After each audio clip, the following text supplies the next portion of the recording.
Ever wondered what makes a classic muscle car rumble differently than a modern sports car? A big part of that magic comes down to how they get their fuel. Today, we're diving deep into the heart of the engine to compare to legendary technologies.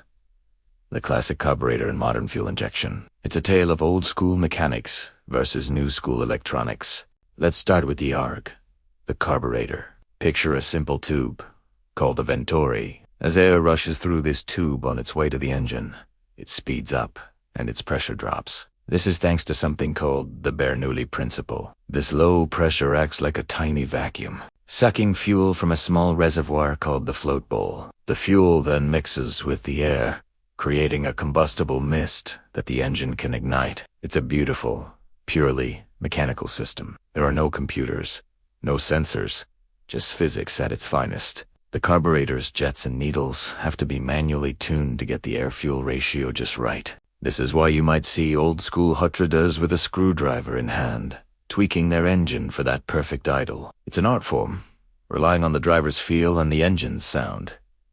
The downside, carburetors can be they're sensitive to changes in temperature, altitude, and even humidity, which can throw that perfect air-fuel mixture out of whack, affecting performance and efficiency. Now, let's fast forward to the modern era and talk about fuel injection. If the carburetor is an artist, fuel injection is a scientist. Instead of relying on air pressure, a fuel injection system uses a high-pressure pump to deliver fuel directly to the engine. There are a few different types, like throttle body, multi-port, and direct injection, but they all share the same core principle. At the heart of the system is the ECU, the engine control unit, which is basically the engine's brain. The ECU receives data from a whole suite of sensors scattered around the engine. These sensors measure everything: how much air is coming in, the engine's temperature, the position of the throttle, the oxygen levels in the exhaust, and so much more. The ECU processes all this information thousands of times per second. Based on this data,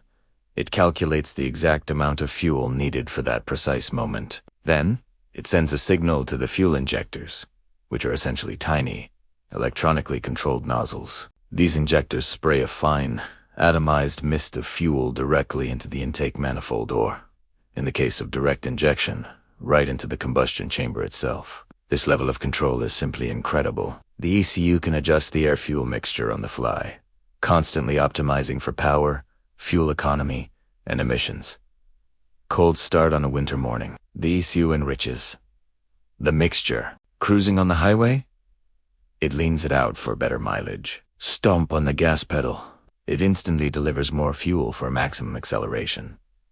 So, what's the verdict? Carburetors are simple, relatively cheap, and have a certain mechanical charm that many enthusiasts love. They give classic cars their unique character and that raw, unfiltered driving feel. However, they can't match the precision, efficiency, or adaptability of a modern fuel injection system. Fuel injection provides better performance across all conditions, superior fuel economy, and much lower emissions, which is why it's been the standard on virtually all new cars for decades. It's the reason modern engines are so reliable and powerful. From the purely mechanical elegance of the carburetor to the digital precision of fuel injection, the evolution of fuel delivery shows just how far automotive technology has come. Each has its place in history, and both are fascinating pieces of engineering. What do you prefer?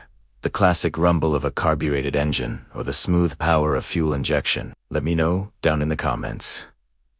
Thanks for watching, and if you enjoyed this deep dive, don't forget to like and subscribe for more automotive content. See you in the next one.